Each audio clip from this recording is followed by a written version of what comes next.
सनातन हिंदू एकता पदयात्रा में पंडित धीरेन्द्र कृष्ण शास्त्री को मिला जया किशोरी का साथ। अचानक पदयात्रा में पहुंची तो बाबा भी रह गए हैरान। यूपी में पहुंचा बाबा बागेश्वर का काफिला। धीरेन्द्र शास्त्री की हुंकार, बाबा ने कर दिए तगड़े इंतजाम। जी हां, इस वक्त पंडित धीरेन्द्र शास्त्री की सनातन हिंदू एकता पद यात्रा चल रही है।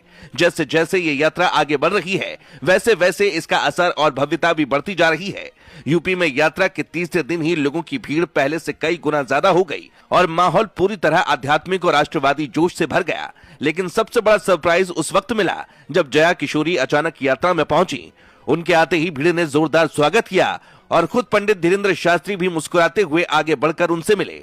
ये पहला मौका है जब जया किशोरी और बागेश्वर धाम सरकार एक साथ किसी आध्यात्मिक अभियान में दिखे, जिसने भक्तों को भी हैरान कर दिया है। हालांकि इस यात्रा में जया किशोरी के साथ कई हस्तियां भी शामिल हुई। बता दें, पदयात्रा में बॉलीवुड से लेकर धर्म जगत तक कई बड़ी हस्तियां शामिल हो चुकी हैं।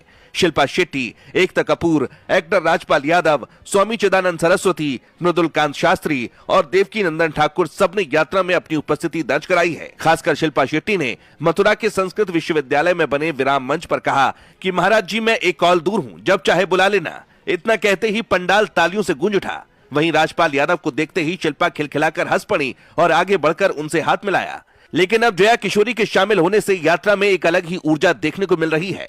उनके आते ही युवा भक्तों की भीड़ उमड़ पड़ी और लोगों ने जय श्री कृष्ण के जयकारे लगाए। आपको बता दें कि जया किशोरी और धीरेन्द्र शास्त्री जब आमने सामने मिले तो दोनों ने एक दूसरे को प्रणाम किया और मुस्कुराते हुए कुछ देर तक बातचीत की।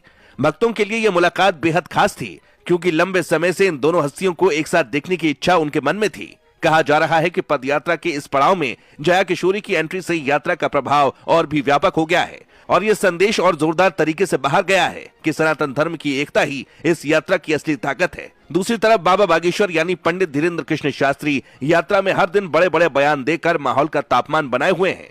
यूपी में प्रवेश करते वक्त उन्होंने कहा था कि यूपी में हम ज्यादा सुरक्षित हैं, यहाँ डरने की जरूरत नहीं, पर पता नहीं कब गाड़ी पलट जाए। उनका ये बयान चर्चा का विषय बना और कई लोग इसे राजनीतिक इशारा मानने लगे। बाबा ने यह भी कहा कि सनातन एकता का ये संदेश अब पूरे देश में जाएगा और यात्रा का उद्देश्य सिर्फ आस्था नहीं बल्कि समाज को जोड़ना भी है। यात्रा की भीड़ देखकर खुद धीरेन्द्र शास्त्री भी कई बार भावुक होते दिखे और उन्होंने लोगों का आशीर्वाद लेते हुए कहा कि सनातन की आवाज अब रुकने वाली नहीं है। अब जब यात्रा यूपी में प्रवेश कर चुकी है तो सुरक्षा व्यवस्था और भी कड़ी हो गई है। योगी सरकार ने साफ निर्देश दिए हैं कि यात्रा के दौरान कहीं भी कोई व्यवधान न आए और हर जगह सुरक्षा ढाल पूरी तरह तैनात रहे। प्रशासन ने यात्रा के रास्तों पर विशेष फोर्स लगा दी है। ड्रोन कैमरों से निगरानी की जा रही है और भीड़ नियंत्रण के लिए अलग अलग जोन बनाए गए हैं। योगी सरकार ने भी ये तय किया है कि यात्रा के दौरान भक्तों को किसी प्रकार की असुविधा ना हो। आपको बता दें कि मथुरा